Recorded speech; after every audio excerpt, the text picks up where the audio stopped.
मैं सच में दंग रह गया था। बस मुझे अपनी वाइफ पर पैसे खर्च करने थे और तुरंत मुझे 10 गुना रिटर्न मिल जाता था। शक भरे एटीट्यूड के साथ मैंने अपनी वाइफ के लिए 5 रुपए की एक मिनरल वाटर खरीदी और सच में मेरे बैंक कार्ड में 50 रुपए आ गए। मैं एक्साइटेड हो गया। अगर मैं लगातार वाइफ पर पैसे खर्च करता रहूं तो क्या मैं बिलियनर नहीं बन जाऊंगा? कार और हाउस तो कोई बड़ी बात ही नहीं रह जाएगी। मैं बहुत इमोशनल हो गया। पहले मैं एक बहुत बड़ा पुअर गाय था, शादी के दहेज के पैसे भी नहीं जुटा पाता था। सास मुझे बिल्कुल पसंद नहीं करती थी और हमें साथ रहने की इजाजत नहीं देती थी। लेकिन मेरी प्यारी वाइफ ने बिना सोचे समझे फैमिली रजिस्टर चुराकर भी मुझसे शादी कर ली। लेकिन अब मैं अलग हूँ। मैं सबसे बेस्ट लाइफ जीऊंगा और जो लोग मुझे नीचा समझते थे उन्हें जोरदार इंसल्ट दूंगा। स्पेंडिंग पर 10 टाइम्स रिटर्न का मतलब है जितना ज्यादा खर्च करूं उतना ज्यादा रिबेट मिलेगा। ये सोचकर मैंने अपनी वाइफ जाओ चिंगसुए का हाथ पकड़ा और सीधे एक बहुत लग्जरी वेस्टर्न रेस्टोरेंट में घुस गया। अरे यहाँ की चीजें बहुत महंगी हैं। इस रेस्टोरेंट में पर पर्सन 1000 रुपए से ज्यादा खर्च होता है। अभी हमें हाउस और कार के लिए पैसे बचाने हैं। जाओ चिंगसुए को लगता था कि कुछ 100 रुपए की बारबेक्यू और क्रेफिश खाना ही लग्जरी होता है, तो इतनी महंगी जगह कैसे आ सके। लेकिन उसने मेरा एक्साइटेड चेहरा देखा तो मूड खराब नहीं किया। रेड इवनिंग ड्रेस छोटी सी, आप दोनों। मैं जाओ चिंगसुए को बहुत अच्छी तरह जानता हूँ। उसके छोटे एक्सप्रेशन देकर ही समझ जाता हूँ कि वो क्या सोच रही है। इसलिए मैंने क्वाइटली उसका हाथ हटवाया और काल्मली वेटर से कहा। वेटर मुस्कुराते हुए हमें विंडो के पास सीट पर ले गया। आप दोनों क्या ऑर्डर करेंगे? जो खाना है फ्रीली ऑर्डर करें। जाओ चिंगसुए ने केयरफुली वो स्टाइलिश मेन्यू खोला। उसमें डिशेस तो अच्छी लग रही थी, लेकिन उनके पास लिखी प्राइस देकर उसे चक्कर सा आने लगा। एक छोटा सा केक ही है, ये 200 से ज्यादा कैसे हो गया? इसमें खास क्या है? 200 में तो 3 किलो क्रेफिश आ जाते हैं, 2 Russian mash potato salad, 2 Angus steak, एक रास्पबेरी चीज लावा केक और एक bottle Gloria salt powder port wine ले आओ। जाओ चिंगसुए के कंफ्यूज्ड चेहरे को देखकर मैंने बिना सोचे सीधे ऑर्डर कर दिया। ठीक है। वेटर के जाने के बाद जाओ चिंगसुए के चेहरे पर दर्द वाला एक्सप्रेशन आ गया। हस्बैंड तुम इतने केयरलेस मत बनो, ये बहुत महंगा है। वो वाइन ही 1000 से ज्यादा की है। जाओ चिंगसुए सोच रही थी कि दोनों मिलकर 1000 में काम हो जाएगा, लेकिन मैंने एक वाइन ही 1000 की ले ली। ऊपर से स्टेक और डिजर्ट मिलाकर 3-4 हजार हो जाएंगे। उसका दिल दुख रहा था। हस्बैंड तुम्हें अच्छा खाना खिला रहा हूँ, फिर ये एक्सप्रेशन क्यों है? आज हमारी शादी का पहला दिन है। भले ही उसे दर्द हो रहा था, लेकिन उसने सोचा अब ऑर्डर हो गया है तो खाना वेस्ट क्यों करें। इसलिए जाओ चिंगसुए ने स्टेक और केक सब साफ खा लिया और एक्स्ट्रा 2 ग्लास वाइन भी पी ली। सर आपका टोटल बिल 3656 है। कार्ड से पेमेंट। बिल देते समय मेरा गला सूख गया। कांग्रेचुलेशंस, आपने अपनी वाइफ जाओ चिंगसुए पर 3656 खर्च किए और आपको 10 गुना रिटर्न में 36,560 मिले जो आपके अकाउंट में जमा हो गए हैं। सिस्टम की आवाज मेरे कान में आई। एक मील में करीब 40,000 मिल गए, जिससे मैं मुस्कुरा दिया। ये सिस्टम सच में काम का है। लेकिन मेरी तरफ जाओ चिंगसुए प्राइस सुनकर पूरी तरह होश में आ गई। ये रेस्टोरेंट बहुत लूटा है। एक स्टेक के 700-800। ये स्टेक नहीं, आधी गाय बेच रहे हैं। रेस्टोरेंट से निकलते ही जाओ चिंगसुए नॉन स्टॉप कंप्लेन करने लगी। मैं उसकी क्यूट कंप्लेन सुनते हुए उसे मॉल में ले गया। अरे तुम क्या कर रहे हो? तुम्हारा फोन 3 साल पुराना है, तुम्हें नया फोन दिलाता हूँ। नया फोन क्यों? आजकल फोन फैंसी होते हैं लेकिन यूजफुल नहीं। पैसे वेस्ट करने की जरूरत नहीं। जाओ चिंगसुए नहीं जाना चाहती थी। उसे भी लेटेस्ट फ्रूट फोन चाहिए था, लेकिन हाउस और कार के लिए सेविंग सोचकर रुक गई। तुम्हें कौन सा कलर पसंद है? मैंने उसे मना करने का मौका नहीं दिया और सीधे फ्रूट स्टोर में ले गया और लेटेस्ट फ्रूट 12 प्रो मैक्स की तरफ गया। इसका टॉप मॉडल 12,000 का है। प्राइस देकर जाओ चिंगसुए का मन ही नहीं किया और वो मुझे खींच कर ले जाने लगी। चलो हस्बैंड, तुम्हें पिंक कलर पसंद है लेकिन इसमें नहीं है तो ग्रेफाइट कलर ले लेते हैं जो तुम पर अच्छा लगेगा। मैंने काउंटर पर खड़ी स्टाफ को मुस्कुरा कर कहा, इसे पैक कर दो। जी सर। इसका प्राइस 11,999 है। कार्ड या कैश? कार्ड। जब हम अंदर आए तो स्टाफ ने हमें ज्यादा अटेंशन नहीं दिया क्योंकि हम सिंपल कपड़ों में थे और पुराने फोन इस्तेमाल कर रहे थे। लेकिन जब मैंने तुरंत खरीद लिया तो उसका एटीट्यूड बदल गया और उसने फोन अच्छे से पैक किया और सर्विस भी अच्छी हो गई। मैडम आपका बॉयफ्रेंड बहुत अच्छा है, स्टाफ ने जाओ चिंगसुए को देकर कहा। जाओ चिंगसुए खुश हुई लेकिन बोली, ये बस पैसे वेस्ट करता है, मेरी बात नहीं सुनता। उसकी बात सुनकर मैं बस मुस्कुराया। सिस्टम ने अभी 12,000 रिटर्न दे दिए थे। फोन खरीदते ही मेरी वैल्यू डबल हो गई। पहले मैं साल भर में करीब 10,000 बचाता था, लेकिन अब खाना और फोन मिलाकर 15,000 मिल गए और अब मेरे अकाउंट में 25,000 हैं। अभी ज्यादा नहीं है, लेकिन एक नॉर्मल डायमंड रिंग खरीद सका हूँ। जाओ चिंगसुए मुझे डांट रही थी लेकिन नया फोन लेकर बहुत खुश थी और बाहर निकलते ही फोटोज लेने लगी। थोड़ी देर बाद उसे याद आया कि इतने महंगे फोन पर फ्री गिफ्ट लेना भूल गई। मैंने कहा गिफ्ट छोड़ो, डायमंड रिंग लेते हैं और उसे सीधे दूसरे फ्लोर के टिफनी स्टोर में ले गया। टिफनी दुनिया के सबसे बड़े लग्जरी ज्वेलरी ब्रांड्स में से एक है। जाओ चिंगसुए को इसके बारे में पता था। उसने मैगजीन्स में इसके रिंग्स देखे थे, उसे भी चाहिए था, लेकिन उसे लगता था कि डायमंड लेना सही नहीं क्योंकि गोल्ड की वैल्यू ज्यादा स्टेबल होती है। वो ग्लास काउंटर में रिंग्स देखते हुए धीरे से मुझसे बोली, ये बहुत महंगे हैं, डायमंड क्यों लें, गोल्ड लेते हैं, हम देखते हैं, सब ठीक हो जाएगा। उसकी ये बात सुनकर मुझे पता नहीं क्यों अचानक आंखों में हल्की सी जलन सी महसूस हुई। स्कूल में सबके सामने मजाक बने रहने वाले मेरे जैसा इंसान जाओ चिंगसुए को चाहने वाले अमीर लड़कों की कमी नहीं थी। उसकी कंडीशन के हिसाब से वो आसानी से किसी अच्छे फैमिली वाले बॉयफ्रेंड को चुन सकती थी। बाकी लड़कियों की तरह फेस्टिवल्स पर नए फोन, महंगे कॉस्मेटिक्स और सुंदर बैग्स पा सकती थी, लेकिन उसने मुझे ही चुना। तुम्हें कौन सा पसंद है? जो चाहो चुन लो, मैं सब खरीद दूंगा। मेरी बात सुनकर जाओ चिंगसुए हैरान रह गई और पलटकर मुझे डिसबिलीफ के साथ देखने लगी। सुयान तुम हद कर रहे हो, आज हमने ऑलरेडी इतना खर्च किया है खाना और फोन पर, मैं ऑलरेडी बहुत खुश हूँ। अब डायमंड रिंग लेना ज्यादा हो जाएगा। हमने पहले ही तय किया था कि ऐसे फैंसी और नॉन प्रैक्टिकल चीजें नहीं खरीदेंगे। वो मुझे डांट रही थी, लेकिन मुझे फर्क नहीं पड़ा, बल्कि मेरी नजर ग्लास काउंटर में रखी एक गोल येलो डायमंड रिंग पर टिक गई। अगर मुझे सही याद है तो जाओ चिंगशुए ने पहले मैगजीन में ये रिंग देखी थी, तब उसकी प्राइस मैंने नहीं देखी थी, लेकिन यहाँ उसकी प्राइस 22 लाख थी। यही ले लेते हैं, मैंने जाओ चिंगशुए से पूछा, लेकिन उसके जवाब का इंतजार किए बिना ही मैंने स्टाफ से कहा, इसे निकाल कर मेरी गर्लफ्रेंड को ट्राई कराओ। सर, ये रिंग हमारी समर लिमिटेड एडिशन है जिसकी प्राइस 22 लाख है। हमारे कपड़े बहुत साधारण थे और हम ऐसे लग रहे थे जैसे बेसिक रिंग भी अफोर्ड नहीं कर सकते, इसलिए स्टाफ की आंखों में साफ इम्पेशंस और डिसरिस्पेक्ट दिख रहा था। कोई भी हमें सर्व करने नहीं आ रहा था। उनके चेहरे पर साफ लिखा था, अगर खरीद नहीं सकते तो देखने क्यों आए हो, 22 लाख ये बहुत महंगा है, चलो यहाँ से चलते हैं। जाओ चिंगशुए ने मेरा स्लीव पकड़कर धीरे से कहा, कोई है जो हमें ये दिखाएगा। रिंग खरीदने आए और ऐसा बिहेवियर देखकर मुझे गुस्सा आया, लेकिन आज मेरा अच्छा दिन था, इसलिए मैंने खुद को कंट्रोल किया और फिर से स्टाफ से पूछा। उनमें से एक स्टाफ मेरे कॉन्फिडेंस और इंसिस्ट देकर थोड़ी हेजिटेट हुई, लेकिन फिर रिंग निकाल कर मुझे दे दी और मुस्कुराकर बोली, अपनी गर्लफ्रेंड को ट्राई कराइए, ये येलो डायमंड प्यूरिटी और फॉरएवर लव को रिप्रेजेंट करता है और आपकी गर्लफ्रेंड पर बहुत अच्छा लगेगा। मैंने जाओ चिंगशुए को रिंग पहनाई तो वो परफेक्टली फिट थी, बिना कुछ बदले, इसलिए मैंने तुरंत कहा, इसे पैक कर दो। मेरी बात सुनकर जाओ चिंगशुए शॉक हो गई और स्टाफ भी कुछ सेकंड के लिए फ्रीज हो गई। उसने रिंग सिर्फ कर्टेसी में दिखाई थी, उसे नहीं लगा था कि हम खरीदेंगे, लेकिन मेरे कॉन्फिडेंट बिहेवियर ने उसे भी सरप्राइज कर दिया। आमतौर पर अमीर लोग भी इतनी एक्सपेंसिव रिंग खरीदने से पहले सोचते हैं, लेकिन मैं ऐसे बिहेव कर रहा था जैसे 22 लाख कुछ भी नहीं। तभी पीछे से एक अजीब सी बनावटी आवाज आई, अरे शाओक्षु, तुम यहाँ क्या कर रही हो, अभी तक पेमेंट नहीं किया क्या? ये लिनमो थी जो कॉलेज में ग्रीन टी गर्ल के नाम से जानी जाती थी। जाओ चिंगशुए ने कहा, तुम यहाँ? लिनमो ने फेक स्माइल के साथ कहा, मैं अपने हस्बैंड के साथ रिंग देखने आई हूँ, और अपनी कार्टियर ब्रेसलेट दिखाते हुए बोली। फिर उसने एडवाइस देने के टोन में कहा, जाओ चिंगशुए, हमें चीजें खरीदे वक्त कंपेयर करना चाहिए और बेस्ट वैल्यू वाला लेना चाहिए। जैसे रिंग यहाँ से लेने की जरूरत नहीं है, यहाँ बहुत एक्सपेंसिव है। अर्ली टून के अंडरग्राउंड मार्केट में सस्ती रिंग्स मिलती हैं जो तुम्हारे लिए परफेक्ट रहेंगी। उसके टोन में केयर था, लेकिन असल में वो इंसल्ट कर रही थी। उसका हस्बैंड बोला, तुम खुश रहो, बस जो चाहो खरीद लो। लिनमो ने स्वीट बनकर कहा, ज्यादा एक्सपेंसिव नहीं चाहिए, 5-6 लाख की रिंग काफी है। लेकिन उसकी आंखों में डिससैटिस्फैक्शन साफ दिख रही थी, क्योंकि उसका हस्बैंड हाई सैलरी होने के बावजूद कंजूस था और बड़ी मुश्किल से उसने उसे रिंग दिलाने के लिए मनाया था। उसे पता था कि उसे ज्यादा एक्सपेंसिव रिंग नहीं मिलेगी, लेकिन 5-6 लाख की रिंग भी दिखाने के लिए काफी थी। तभी मैंने जाओ चिंगशुए के कंधे पर हाथ रखकर लिनमो से कहा, सॉरी, मेरी वाइफ इतनी सस्ती रिंग्स नहीं देती, इसलिए तुम्हें रेकमेंड नहीं कर सकते। ये सुनकर लिनमो का स्माइल तुरंत गायब हो गया। वो शो ऑफ करना चाहती थी, लेकिन मेरी बात से उसका इंसल्ट हो गया। उसने सोचा मैं सिर्फ दिखने में अच्छा हूँ और ज्यादा अफोर्ड नहीं कर सकता, इसीलिए उसने हंसते हुए कहा, क्या तुम ये रिंग खरीद सकते हो? लेकिन अगले ही पल वो शॉक हो गई, क्योंकि मैंने स्टाफ से कहा, क्या देख रही हो, जल्दी पैक करो, और अपना कार्ड दे दिया। स्टाफ ने तुरंत रिस्पेक्ट के साथ रिंग पैक की और कार्ड रिटर्न किया। रिंग लेकर हम जाने लगे और जाते वक्त मैंने लिनमो से कहा, मेरी वाइफ को 5-6 लाख की रिंग्स अगली लगी, इसलिए उसने देखी भी नहीं, लेकिन शायद तुम्हारे लिए उनमें कुछ अच्छा मिल जाए। ये सुनकर लिनमो गुस्से से कांपने लगी और कुछ बोल नहीं पाई। जाओ चिंगशुए भी हंस पड़ी। शॉप के स्टाफ भी सब देख रहे थे और लिनमो शर्म से जल रही थी। अपनी इज्जत बचाने के लिए उसने अपने हस्बैंड का हाथ पकड़ लिया और एटीट्यूड दिखाने लगी और 20 लाख की रिंग्स देखने लगी। करीब 20 लाख के आसपास की ज्वेलरी देखते हुए भी वो कभी डायमंड को इम्परफेक्ट बताती तो कभी डिजाइन को आउटडेटेड कहती रही और आखिर में सिर उठाकर चली गई। सच में कितना शो ऑफ करती है। हाँ, सही कहा। जब रिंग देख रही थी तब तो उसकी हालत ऐसी थी कि जैसे बस लेने ही वाली है, और अब कह रही है रिंग अगली है। ऐसे लोग भी होते हैं क्या, नहीं खरीद सकते तो सीधा बोलो ना। सच में क्लासिक सावर ग्रेप्स वाली बात है। शॉप के स्टाफ सामने तो लिनमो और उसके हस्बैंड से पोलाइटली बात कर रहे थे, लेकिन जैसे ही दोनों बाहर गए तुरंत उनके चेहरे पर डिसरिस्पेक्ट दिखने लगा। सबने मिलकर उनकी कंप्लेन की और फिर उस स्टाफ को देकर बोले, जिसने तुम्हें और जाओ चिंगशुए को अटेंड किया था, यूए आज तुम्हारी किस्मत बहुत अच्छी थी। वो लड़का देखने में तो सिंपल लग रहा था, लेकिन निकला बहुत रिच। हाँ यार, 22 लाख की रिंग बिना सोचे खरीद ली और दिखने में भी इतना स्मार्ट। सच में लकी है उसकी वाइफ। ये वही टाइप का आदमी है जो खुद कम खर्च करता है, लेकिन वाइफ को खुश रखने के लिए सब करता है। यूए भी बहुत खुश थी, क्योंकि इस एक सेल से उसका पूरा वीक का टारगेट पूरा हो गया था,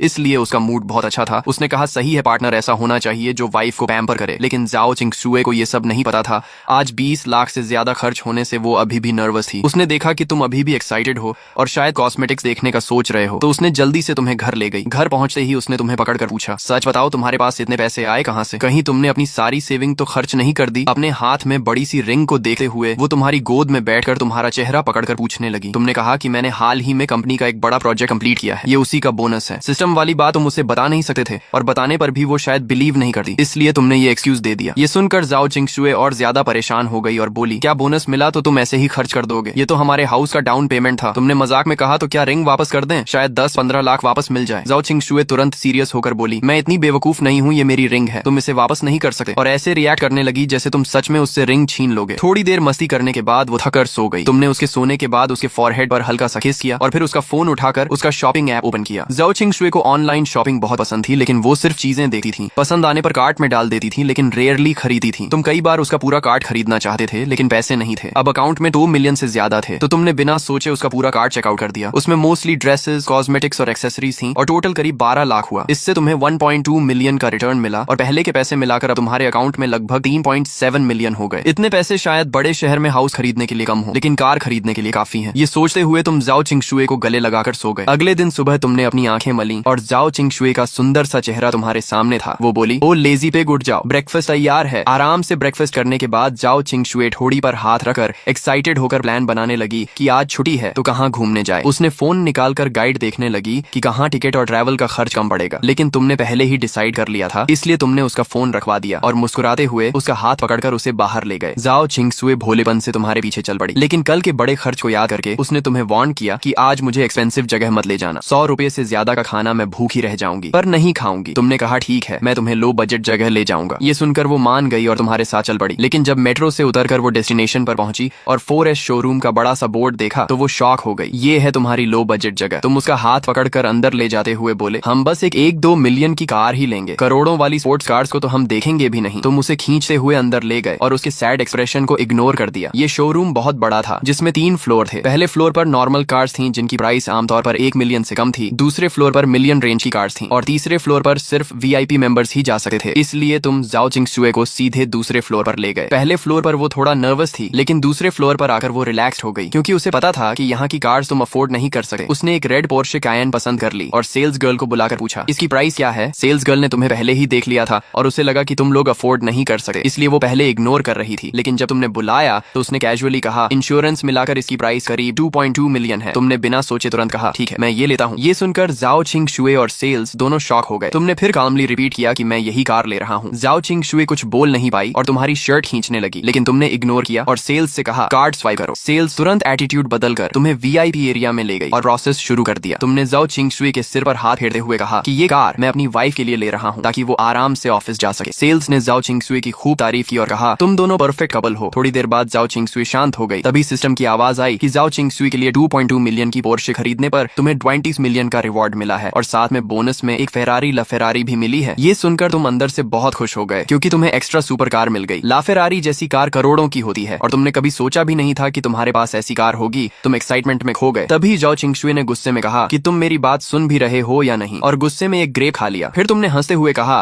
कि हम एक हाउस भी खरीद लेते हैं। ये सुनकर वो फिर सीरियस हो गई और बोली, अभी हाउस बाद में देखेंगे, ये कार ही तुम्हारे सारे पैसे खत्म कर चुकी होगी। लेकिन फिर भी उसने कहा कि फ्यूचर में हम मेहनत करके हाउस जरूर लेंगे और सस्ता एरिया में बड़ा फ्लैट लेना बेटर होगा बजाय महंगे एरिया के छोटे हाउस के। तुमने उसकी बात याद रख ली और उसे देखते रहे क्योंकि वो तुम्हारे लिए जेन्युइनली वरी कर रही थी। पिछले कुछ दिनों में तुमने उसके लिए एक्सपेंसिव रिंग और कार खरीदी थी, इसलिए उसे लग रहा था कि तुमने अपनी सारी सेविंग्स खर्च कर दी हैं। शायद उसके पेरेंट्स ने भी तुम्हारी हेल्प की हो, लेकिन असलियत कुछ और ही थी। दोनों VIP एरिया में चाय पी रहे थे और तुम सिस्टम के रिवॉर्ड के बारे में सोचकर अंदर ही अंदर खुश हो रहे थे। तुम्हें लग रहा था कि अब तुम्हारी लाइफ पूरी तरह बदल चुकी है और अब तुम जो चाहो वो खरीद सकते हो। जाओ चिंगशुए अभी भी तुम्हें समझा रही थी कि पैसे बचाना जरूरी है और फ्यूचर के लिए प्लानिंग करनी चाहिए, लेकिन तुमने उसे काल्म करते हुए कहा कि अब सब ठीक हो जाएगा और उसे टेंशन लेने की जरूरत नहीं है। तुमने मन ही मन डिसाइड कर लिया कि अब तुम उसे हर वो चीज दोगे जो उसने कभी चाही थी और फिर उसे अपने पास खींचकर आराम से उसके साथ बैठ गए। वो सोच रही थी कि हम तो एक नॉर्मल फैमिली से हैं, इतना पैसा आखिर आता कहाँ से है जो ऐसे खर्च हो रहा है। लेकिन वो मना भी नहीं कर पा रही थी क्योंकि उसे अंदर से लग रहा था कि शायद तुम्हें गिल्ट है और तुम उसे मटेरियल चीजों से खुश करना चाहते हो। तभी उसके फोन पर उसकी फ्रेंड की हन का मैसेज आया कि आज वीकेंड है, दोपहर में हॉट पॉट खाने चलें। मैंने एक बहुत टेस्टी रेस्टोरेंट ढूंढा है। जाओ चिंगशुए थोड़ी देर के लिए सोच में पड़ गई। फिर उसने तुमसे पूछा, तुमने लोकेशन देखी तो वो 4S शोरूम के पास ही थी, इसलिए तुमने तुरंत हाँ कर दी और कहा कि हम कार लेकर आते हैं, तब तक वेट करो। इस बार तुमने कार फुल पेमेंट में खरीदी थी, इसलिए सेल्समैन भी बहुत पोलाइट हो गया और पूरी सुबह में सारे पेपर वर्क और इंश्योरेंस वगैरह कंप्लीट कर दिए। उधर ची हन पहले ही कार लेकर रेस्टोरेंट के बाहर पहुंच गई थी। उसके घर की कंडीशन ठीक थी और उसे अकेले मैजिक सिटी में स्ट्रगल करते देख उसके घर वालों ने ग्रेजुएशन के बाद ही उसे एक 1 लाख की ग्रेट वॉल कार दिला दी थी। भले ही कार बहुत एक्सपेंसिव नहीं थी, लेकिन रोज मेट्रो में भीड़ झेलने और बाहर जाने पर कैब के पैसे देने वालों के लिए वो काफी कंफर्टेबल लाइफ थी। कभी कभी जाओ चिंगशुए भी उसकी कार यूज करके शॉपिंग चली जाती थी। कार लेने के बाद तुम दोनों भी रेस्टोरेंट पहुंच गए। चीहान बार बार मैसेज कर रही थी तो जाओ चिंगशुए ने रिप्लाई किया कि हम पहुंच गए हैं, लेकिन चीहान को कोई दिखा नहीं। तभी उसके सामने एक रेड पोर्शे कायन आकर रुकी। नई चमचमाती पोर्शे देखकर वो थोड़ी जेलस हो गई क्योंकि पुराने मॉडल भी 1 मिलियन से ऊपर के आते हैं और ये तो लेटेस्ट मॉडल था, कम से कम 2 मिलियन का होगा। वो सोचने लगी कि वो कब ऐसी कार चलाएगी। तभी पैसेंजर डोर खुला और जाओ चिंगशुए बाहर निकली। उसे देखकर चीहान शॉक हो गई और मजाक में बोली कि पोर्शे चलाने वाला ड्राइवर भी कितना मेहनती है। जाओ चिंगशुए हंसते हुए बोली, ये कार मेरे हस्बैंड ने अभी मेरे लिए खरीदी है। ये सुनकर चीहान और भी शॉक हो गई और बोली, मजाक मत करो, मैं तुम्हारे हस्बैंड को अच्छे से जानती हूँ, वो कैसे ये कार खरीद सकता है। उसका उसका ये कहना इंसल्ट नहीं था। अगर 2-3 लाख की कार होती तो वो मान लेती, लेकिन ये पोर्श कायन थी। और सुबह ही उसने जाओ चिंगशुए की रिंग वाली पोस्ट देखी थी। 1 साल पहले ग्रेजुएट हुई लड़की के पास इतने पैसे होना पॉसिबल नहीं था। तुमने कहा तुम लोग अंदर जाओ, मैं पार्किंग करके आता हूँ। जाओ चिंगशुए ने तुम्हें जल्दी आने को कहा और तुम्हारे गाल पर किस किया। ये सब देखकर चीहान को थोड़ा ऑकवर्ड लगा। फिर दोनों अंदर जाकर बैठ गई। चीहान ने फिर पूछा, क्या ये कार सच में तुम्हारी है? जाओ चिंगशुए ने हाँ कहा। और तुमने मजाक में कहा कि मैं नहीं चाहता था इतनी महंगी कार, लेकिन इसने इंसिस्ट किया। चीहान ने कहा तुम बहुत लकी हो। फिर दोनों बैठकर बात करने लगी। जाओ चिंगशुए ने कहा तुम भी बॉयफ्रेंड ढूंढ लो। चीहान ने साई लेकर कहा बॉयफ्रेंड मिलना इतना आसान नहीं है। उसके पीछे लोग तो आते हैं, लेकिन या तो बहुत गरीब होते हैं या बहुत अगली। उसने बताया कि उसने हाल ही में फॉर्चून कैलकुलेट किया और उसे बताया गया कि उसे ट्रू लव 30 साल में मिलेगा। जाओ चिंगशुए को ये सुनकर क्यूरियोसिटी हुई और उसने भी ट्राई करने का सोचा। चीहान ने तुरंत उस मास्टर का कॉन्टेक्ट भेज दिया और उसकी खूब तारीफ की। जाओ चिंगशुए ने डरते हुए तुम दोनों के नाम भेजे और लव फॉर्चून चेक किया। रिजल्ट में लिखा था कि तुम दोनों साथ नहीं रह पाओगे। ये देखकर उसका दिल बैठ गया, क्योंकि उसके पेरेंट्स भी इस रिलेशन के खिलाफ थे। उसने तुरंत सोल्यूशन पूछा, लेकिन सामने वाले ने मना कर दिया कि इसका कोई सोल्यूशन नहीं है। तभी तुम पार्किंग करके आए और देखा दोनों फोन में लगे हैं। तुमने फोन लेकर बिना सोचे 1000 ट्रांसफर कर दिए और कहा फिर से कैलकुलेट करो। चीहन को ये देखकर गुस्सा आ गया और बोली तुम मास्टर की इंसल्ट कर रहे हो। लेकिन तुरंत ही दूसरा रिजल्ट आया जिसमें लिखा था कि तुम दोनों परफेक्ट कपल हो और हमेशा साथ रहोगे। ये देखकर तुम खुश हो गए और फोन वापस दे दिया। जाओ चिंगशुए भी खुश होकर तुम्हारे पास आ गई। चीहन गुस्सा होकर बोली तुमने पैसे वेस्ट किए। लेकिन जाओ चिंगशुए बोली रिजल्ट अच्छा है। फिर उसने चीहान को भी कहा कि वो भी दोबारा ट्राई करे, लेकिन चीहान ने मना कर दिया और कहा पहले खाना खाते हैं। हॉटपॉट आने के बाद वो सब भूल गई और नॉर्मल हो गई। खाने के बाद पार्किंग में जाकर उसने कार के साथ फोटोज लिए और फिर जाओ चिंगशुए को शॉपिंग चलने के लिए बोला।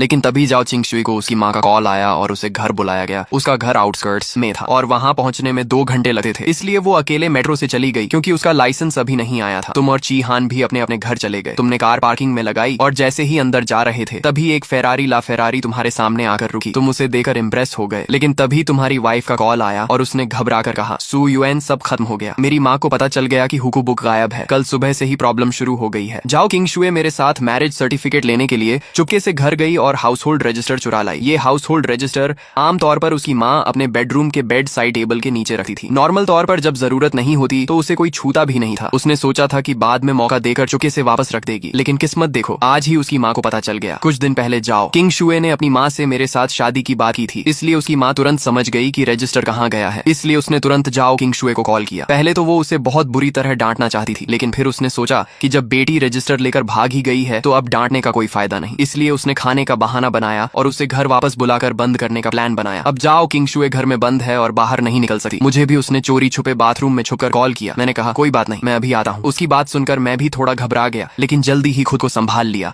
और उसे थोड़ा काल्म किया। वो इतनी घबराई हुई थी कि रोने वाली थी। उसने कहा तुम मत आना, मेरी माँ बहुत बुरा बोलती है, वो तुम्हें इंसल्ट करेगी। मैंने कहा कोई बात नहीं, हमें तुम्हारी माँ का ये टेस्ट पार करना ही होगा। मैं जानता था वो किस बात से डर रही है, इसलिए मैंने उसे सॉफ्टली समझाया कि ये स्टेप पार करने के बाद हम ओपनली साथ रह पाएंगे। लेकिन वो कुछ और बोल पाती। उससे पहले ही बाथरूम के बाहर उसकी माँ ने जोर जोर से डोर नॉक करना शुरू कर दिया और बोली तुम आधे घंटे से अंदर क्या कर रही हो? बाहर क्यों नहीं आ रही? क्या अंदर गिर गई हो? अपनी माँ की आवाज सुनकर उसे कॉल काटकर बाहर आना पड़ा। उसकी माँ ने उसे देखा और ठंडी हंसी के साथ कहा मुझे पता है तुम अंदर उस लड़के से बात कर रही थी। अच्छा है, आज मैं भी उससे मिलना चाहती हूँ। ये सुनकर जाओ किंगशुए कंफ्यूज हो गई। उसकी माँ बोली मैंने तुम्हारे सारे रिश्तेदारों को कॉल कर दिया है, सब आज घर आ रहे हैं। आज तुम्हें उस लड़के से ब्रेकअप करना ही होगा और अगर वो नहीं मानेगा तो उसे मारकर मनवाएंगे। मुझे नहीं लगता उसकी हिम्मत इतनी स्ट्रांग है। ये सुनकर जाओ किंगशुए घबरा गई और लगभग रोने लगी। उसने कहा आप ऐसा कैसे कर सकती हैं? इतनी बड़ी बात के लिए सारे रिश्तेदारों को बुलाना पहले ही शर्म की बात है और ऊपर से आप लोग उसे मारेंगे। ये सोचकर कि सुयुआन बुरी तरह घायल हो जाएगा उसका दिल भर आया। उसने कहा माँ मेरी बात सुनो, सुयुआन गरीब नहीं है और वो मेरे साथ बहुत अच्छा है। उसकी माँ ने कहा अच्छा है तो क्या तुम अपने कपड़े देखो और बाकी लड़कियों को देखो। उसने उसकी ड्रेस खींचते हुए कहा तुम्हें याद है पड़ोस की लिन लड़की जो बचपन में तुम्हारे साथ खेलती थी,